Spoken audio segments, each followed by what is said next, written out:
আমাদের এই দীর্ঘ জীবনে অনেকে আসে, অনেকে যায়, কেউ কেউ আবার থেকে যায়। এগুলোর কোনোটা হয়তো ঘটে অজ্ঞানে, আবার কোনোটা সজ্ঞানে। এটাই স্বাভাবিক। কিন্তু অদ্ভুতভাবে কিছু মানুষ যেমন নিঃশব্দে আসে, ঠিক তেমনই নিঃশব্দে চলে যায়। তাদের আসা বা যাওয়া কোনোটারই কারণ আমাদের কাছে জানা থাকে না, অথচ তাদের নিঃশব্দ প্রস্থান আমাদের ভীষণভাবে বিচলিত করে। ইচ্ছে করে একটি বার ডেকে জিজ্ঞাসা করি, আর একটু না হয় থেকেই যেতে। কিন্তু চিরঘুমের দেশ থেকে তাদের ডেকে আনার সাধ্য কার? আমাদের আজকের গল্প লেখিকা পৌলমী ঘোষের স্লিপ। আজকের গল্পটি আমরা অর্থাৎ টিম গল্পান্বেষী উৎসর্গ করছে না ফেরার দেশে চলে যাওয়া এক বন্ধু, এক আর্মি ইপ্সিতা মিত্রকে।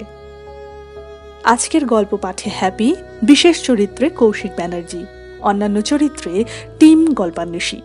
এছাড়া পোস্টার ডিজাইন, শব্দ সংযোজন এবং সমগ্র পরিকল্পনায় গল্পের সূত্রধার আমি রু।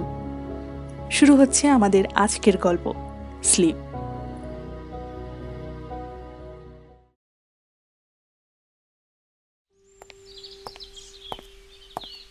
মাথায় কালো টুপি, চোখে কালো সানগ্লাস আর কালো মাস্কে ঢাকা মুখটা কারোর চেনার কথা নয়।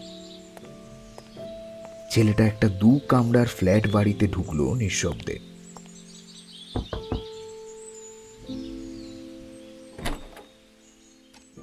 একজন বয়স্কা নার্স দরজা খুলে দিয়ে একটা ঘরের দিকে নির্দেশ করলো।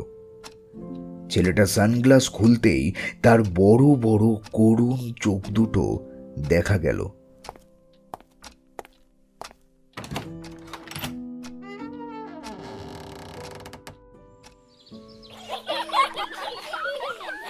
ছোটবেলা থেকেই আমরা একসাথে খেলতাম, পাশাপাশি বাড়ি আমাদের। যদিও আমি 1 বছরের বড়, তাই ছেলেটাকে খুব মুচকে লাগতো, আর সেই কারণেই দিদিগিরি করার সুযোগ ছাড়তাম না। মাঝে মাঝেই শাসন করে বলতাম, আই বেশি লাফালাফি করছিস কেন, পড়ে যাস যদি, টুপি পর, ঠান্ডা লেগে যাবে তো। কিন্তু আমরা দুজনেই ছিলাম ভীষণ চঞ্চল, তাই তাকে শাসন করায় সে সতর্ক হয়ে থাকলেও বেশিরভাগ সময় আমি পড়ে গিয়ে হাত পা মচকাতাম, আর সে আমাকে ঘাড়ে করে বাড়ি নিয়ে আসতো। আমরা একসাথে স্কুলে যেতাম, আর বিকেলে যেতাম মনাস্ট্রির পাশের মাঠে ফুটবল খেলতে। আমরা সবাই মিলে খেলতাম, আর সবচেয়ে মজার বিষয় হলো আমি মেয়ে হয়েও ওদের সাথে খেলতাম। আসলে ছোটবেলায় ছেলে মেয়ে সেই বিভেদটা ছিল না। খেলতে খেলতেই টুপ করে যখন সন্ধ্যা নেমে যেত, আমরা বাড়ি ফিরতাম। তারপর ওর দিদিমার কাছে আমরা গল্প শুনতাম চোখ বড় বড় করে, আর খুব অবাক হয়ে যেতাম নানা রকম গল্প শুনে। আমার এবং ওর মা বাবা ফার্মার। কোনোদিন দূরের হাটে গেলে সেদিন তারা ফিরতে পারতো না, তাই সেই দিনগুলোতে আমি ওদের বাড়িতেই থেকে যেতাম। রাত্রে দিদিমা তার কোলে আমাকে আর ওকে শুয়ে ঘুম পাড়াতো গান গেয়ে গেয়ে। ওর নাকি গান না শুনলে ঘুমই আসতো না। তখন আমরা 3 কিংবা 4-এ পড়ি, মনে আছে। সেদিনও আমাদের মা বাবা না ফেরায় আমি ওদের বাড়িতেই ছিলাম, কিন্তু দিদিমার শরীর খারাপ ছিল। আ কর দেখি, আ। এই আমি আগে। না, আমি না বড়, তাই আমি আগে। ও তাই নাকি? কিন্তু তুই কি জানিস ছোটদের আগে খেতে দিতে হয়? ওরে বাবা, তোরা থাম থাম, আজ শরীরটা একদম ভালো লাগছে না। এর মধ্যে তোরা আবার ঝামেলা জুড়িস না। তাড়াতাড়ি খেয়ে নিয়ে আমায় রক্ষে কর দেখি। খাওয়া দাওয়ার পর দিদিমা মুখ মুছিয়ে দিতে দিতে বললেন, যাক, তোরা এবার একটু খেলা কর, আমি আসছি।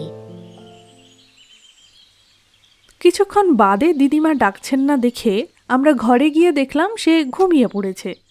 আমরা আর দিদিমাকে না জাগিয়ে তার পাশে গিয়ে শুয়ে পড়লাম। একটু বাদে দেখি ও কিছুতেই ঘুমোতে পারছে না। জিজ্ঞাসা করলাম, কিরে, কি হয়েছে? দিদিমা গান শুনিয়ে মাথায় হাত বুলিয়ে না দিলে ঘুম আসে না আমার। আমি গান শোনাবো? তুই পারবি? আমি দিদিমাকে টপকে ওর পাশে গেলাম। দিদিমার থেকে গান শুনে শুনে আমারও প্রায় মুখস্থ হয়ে গিয়েছিল। আমি বললাম, চোখ বোঝ, আমি ঘুম পাড়িয়ে দিচ্ছি। এরপর গুনগুন করে গাইতে গাইতে ওর মাথায় হাত বুলিয়ে দিলাম। এক সময় ও ঘুমিয়ে পড়ল শান্তিতে। আস্তে আস্তে বড় হয়ে গেলাম আমরা। বিকেলে আর খেলতে যেতাম না। শহরের সবচেয়ে বড় চেরি ব্লসম গাছটার নিচে বসে আমরা গল্প করতাম। ও গান শোনাতো। গান গাইতে গাইতে কোথায় যেন হারিয়ে যেত, আর আমি অবাক হয়ে শুনতাম। ভাবতাম, এত সুন্দর কেউ গাইতে পারে? আচ্ছা, এত সুন্দর গলা কোথা থেকে পেল? তখন আর দিদিমার কাছে রোজ গল্প শুনতে যেতে পারতাম না, কিন্তু মাঝে মাঝে যখনই যেতাম দিদিমা আমাদের কোলে শুয়ে গল্প শোনাতো, আর আমরা দিদিমাকে জড়িয়ে শুয়ে থাকতাম। মনে আছে, ও যখন এদিকে ওদিকে বিভিন্ন অনুষ্ঠানে গান গাইতে যেত, তখন আমাকে বলতো, আমার গান সবাই শুনবে আর তুই শুনবি না? আমার সব গান যে আমি তোকে শোনাতে চাই, কারণ এগুলো সব তোরই। সবসময় ওর কথাগুলোর মানে বুঝতে পারতাম না, তবে ফেলতেও পারতাম না। তাই আমি যেতাম, দর্শকের চেয়ারে বসে মুগ্ধ হয়ে শুনতাম, আর মনে মনে জানতাম, ওই যে ছেলেটা গাইছে, ও যে আমার জন্যই গাইছে।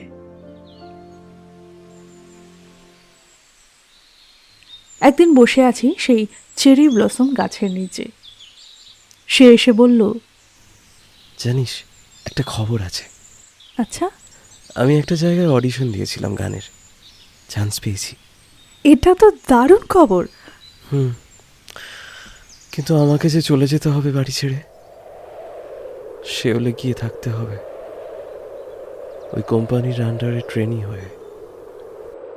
হঠাৎ বুকের ভেতরটায় কেমন যেন একটা কষ্ট হলো। মনে পড়ল, আমারও এই একটা মাত্র বন্ধুই তো আছে, আর সেই বন্ধুও চলে যাবে। কিন্তু আমার জন্য তো তাকে আমি ধরে রাখতে পারি না। এইসব ভেবে অনেক কষ্টে হাসি এনে বললাম,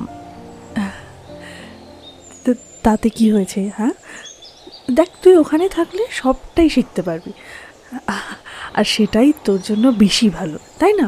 কিন্তু তোকে ছেড়ে আমি থাকতে পারবো না।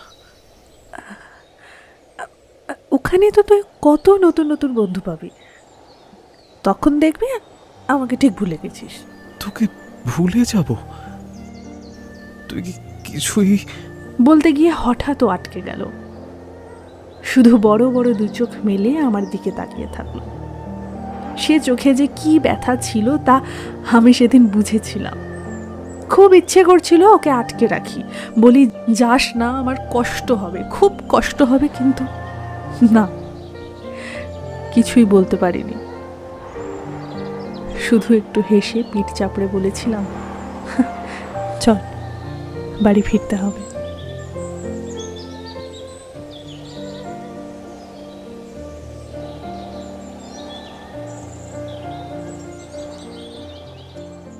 পরের মাসে ও চলে গেল সেওল। আমাদের আর দেখা হয় না, কথাও হয় না। ফোন ছিল না আমার, শুধু দিদিমার কাছে তার কথা শুনি। সে নাকি নাচে গানে ভীষণ পারদর্শী হয়েছে। এখন সে নাকি এক কোরিয়ান পপ ব্যান্ডের মেম্বার, আর অদ্ভুতভাবে যার গানগুলো শুধুই আমার জন্য ছিল, এখন তার সেই গান সবার। এরপর আমিও হাই স্কুলে পড়ার জন্য শহরে চলে গিয়েছিলাম মামার কাছে। কেটে যায় প্রায় 2 বছর। একদিন খবর পেলাম আমাদের দিদিমা আর নেই। ছুটে গেলাম, অবশ্য শেষ দেখা দেখতে পাইনি, দেরি হয়ে গিয়েছিল। এখানে এসেই আমি তাকে খুঁজলাম, শুনলাম সেও নাকি ছিল অন্য দেশে কনসার্টে, এখনো পর্যন্ত এসে পৌঁছতে পারেনি। এরপর দিদিমার ঘরে ঢুকলাম।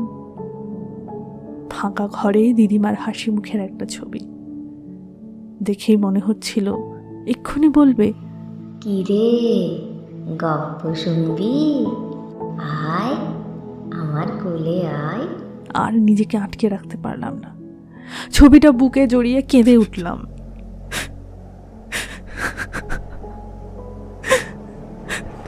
তোমার সব থেকে কাছের দুজনকে তুমি শেষবারের মতো ফেলে না। আমাদের তুমি কখনো একা হতে দাওনি। আর সেই তোমাকে একা করে দিয়ে আমরা চলে গেছি। ক্ষমা করে দিও আমাদের দিদিমা, ক্ষমা করে দিও। হঠাৎ পেছন থেকে একটা হাত মাথার উপর নেমে এলো পরম মমতায়। তাকিয়ে দেখলাম জল ভরা চোখ নিয়ে দাঁড়িয়ে আছে সেই মানুষটা, দিদিমার প্রিয় নাতি। সেই রাতে আবারও দিদিমার ঘরে ঢুকলাম ভীষণ নিঃশব্দে। জানতাম তাকে ওখানেই পাবো। আসলে চিন্তা ছিল বেশি কান্নাকাটি করে ও আবার শরীর যদি খারাপ করে। দেখলাম ঘরের অন্ধকারে স্তব্ধ হয়ে বসে আছে। কিরে, ঘুমোসনি? ঘুম? দিদিমা নেই যে, কে আমাকে ঘুম পাড়াবে? আমি জানি আমার জন্য চিন্তা করছিস বলেই এসেছিস। আমি আমি ঠিক আছি, তুই চলে যা। তুই শো, আমি ঘুম পাড়িয়ে দিচ্ছি। তুই ছোটবেলায় ঘুমিয়ে পড়েছিলি, মনে নেই? দিদিমা নেই, আর তার প্রিয় মানুষটাকে কি করে আমি খারাপ রাখতে পারি বলতো? আয়, চুপ করে শো। কোলের ওপর ওর মাথাটা রেখে চুলের মধ্যে হাত বুলিয়ে দিতে দিতে গান শুরু করলাম গুনগুন করে। সেই গানটা, যে গানটা দিদিমা গাইতো। বুঝলাম সে কাঁদছে অঝরে, হয়তো ফিরে গেছে সেই ছোটবেলায়। কাঁদতে দিলাম তাকে। কিছু কিছু সময় কাঁদা ভালো। একটু পরে সে ঘুমিয়ে পড়ল। জানালা দিয়ে চাঁদের আলো এসে পড়েছে তার মুখে। সেই ছোট্ট ছেলেটা কত বড় হয়ে গেছে। চুলগুলো ঝাঁকড়া হয়ে পড়েছে মুখের ওপর। ফোলা ফোলা গাল ভেঙে সে এখন পরিণত হয়েছে সদ্য যুবকে। আর ঘুমোচ্ছে কি পরম শান্তিতে, সেই ছোটবেলার মতো। অজান্তেই গাল ভিজে ওঠে আমার। কোনো অভিমানে নাকি মনের কোনো গভীর ব্যথায়, তা জানা নেই।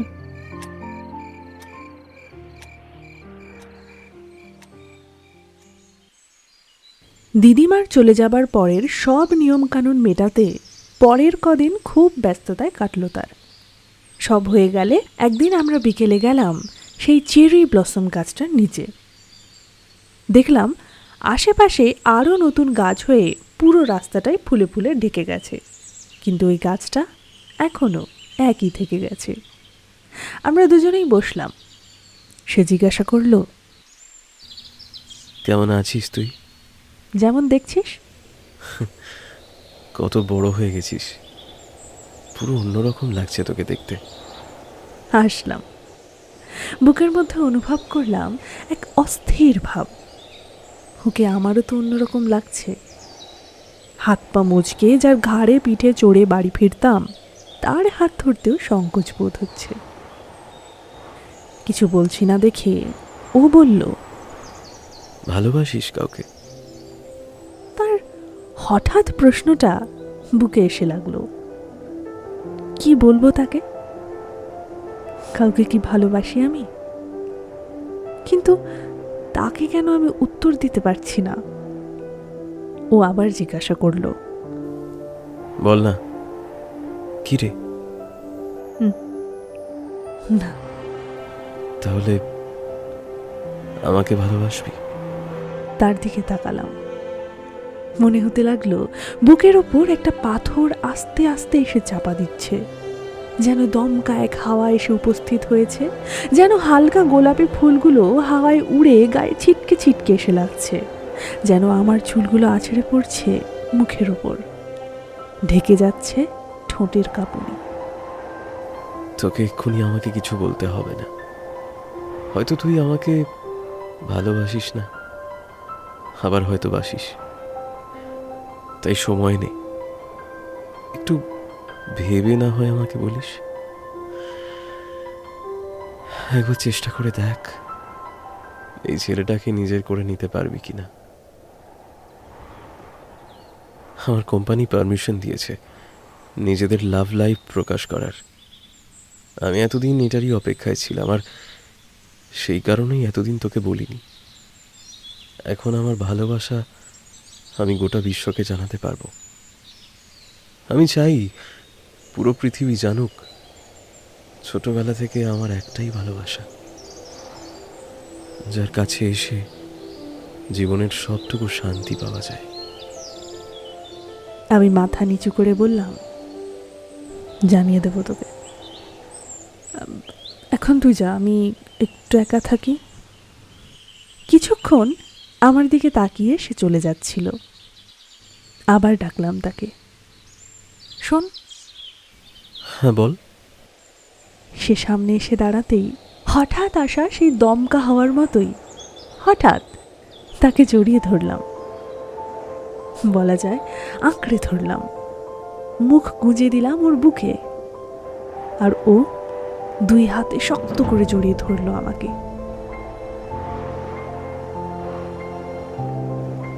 মুহূর্তখানিক কেটে গেল, তারপর বললাম, যা, বাড়ি যা। ও বাধ্য ছেলের মতো চলে গেল। এই ঝড় যেন তার মনের প্রতিচ্ছবি। ভীষণ হাওয়ায় ঝরে পড়া ফুলের চাদর বিছানো রাস্তা দিয়ে ধীর পায়ে হেঁটে এসে চলে গেল তার ভালোবাসাকে পেছনে ফেলে রেখে। আর আমি ওর চলে যাওয়া দেখলাম।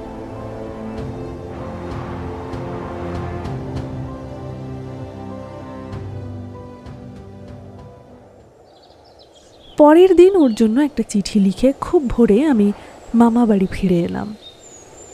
চিঠিতে লিখেছিলাম, তোকে আমি ভালোবাসতে পারবো না রে।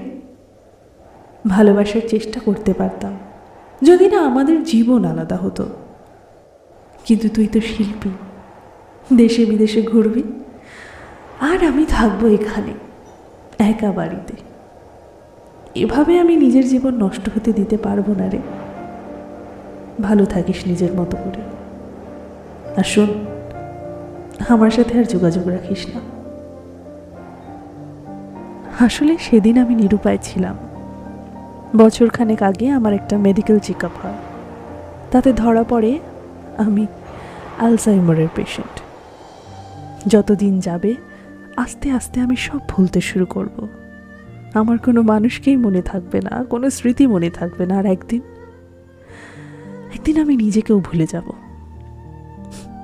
আমার জীবন বলতে থাকবে শুধুই জড় পদার্থের মতো বেঁচে থাকা। আর সেই জীবনে আমি আমার সবচেয়ে প্রিয় মানুষটাকে জড়াই কি করে? আমি জানি ও যদি আমার এই অবস্থার কথা জানতে পারে তাহলে আমার সাথে কাটিয়ে দেবে সারাটা জীবন। তাকে আমি চিনতে না পারলেও সে আমাকে বুকে জড়িয়ে রাখবে শেষ দিন পর্যন্ত। কিন্তু আমি যে তা চাই না। আমি ওর ভালো থাকা চেয়ে এসেছি বরাবর, তাই শেষ পর্যন্ত ভালোবাসার মানুষের জন্য আমার ভালোবাসাই বিসর্জন দিতে হলো।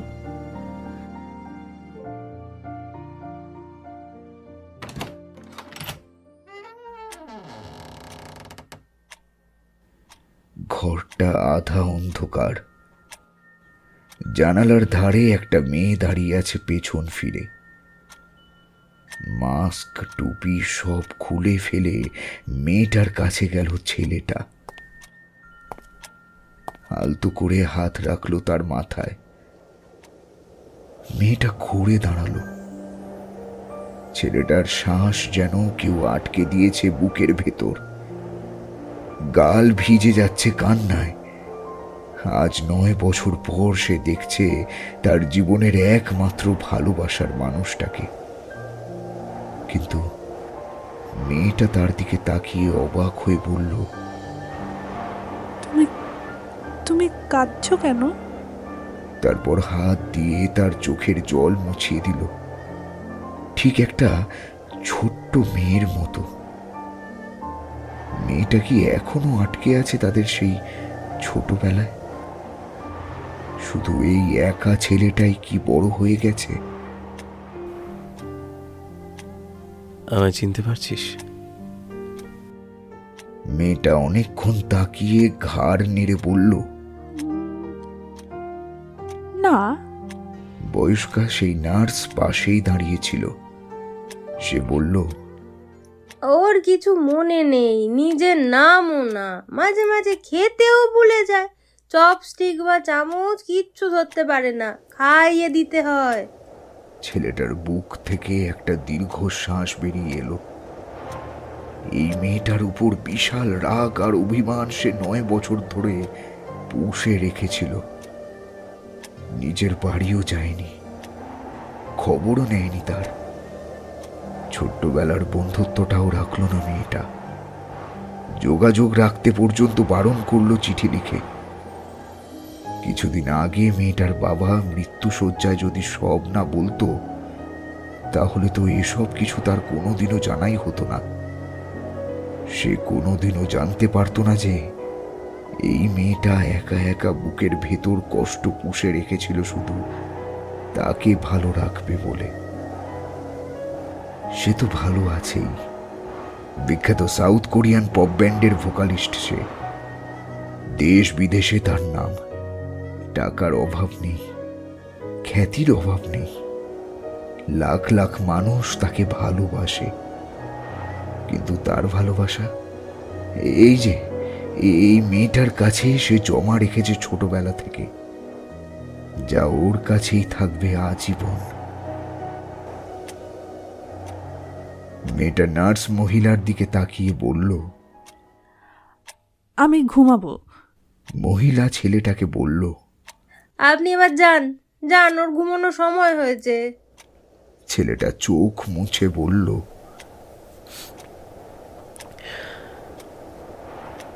আমি ঘুম পাড়িয়ে দেব?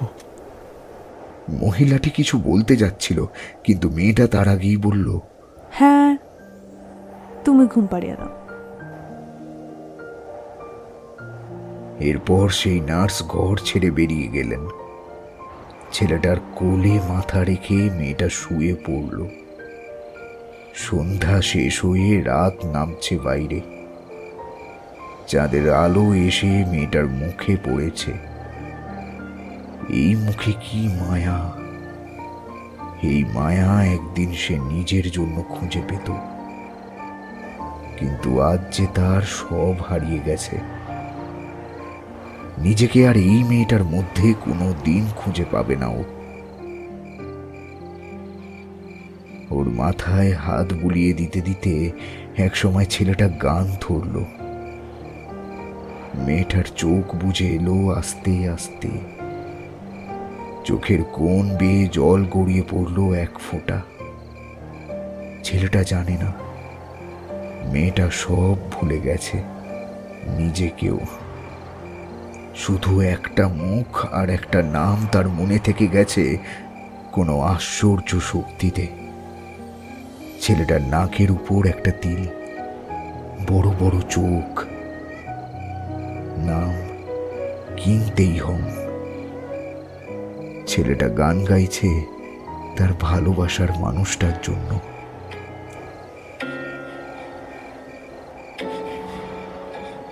고요한 밤이 날 찾아오고 멍하니 창문을 쳐다보니 구름은 지금도 걷고 있네.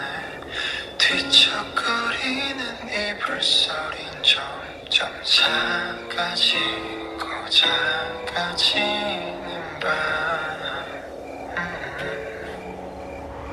따사롭고 포근해진 밤.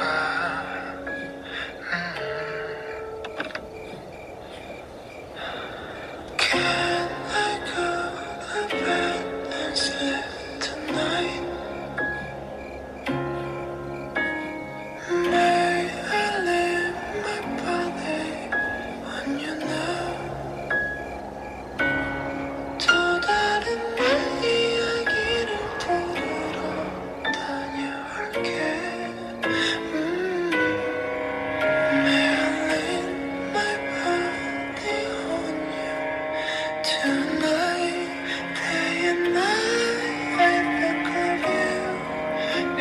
like we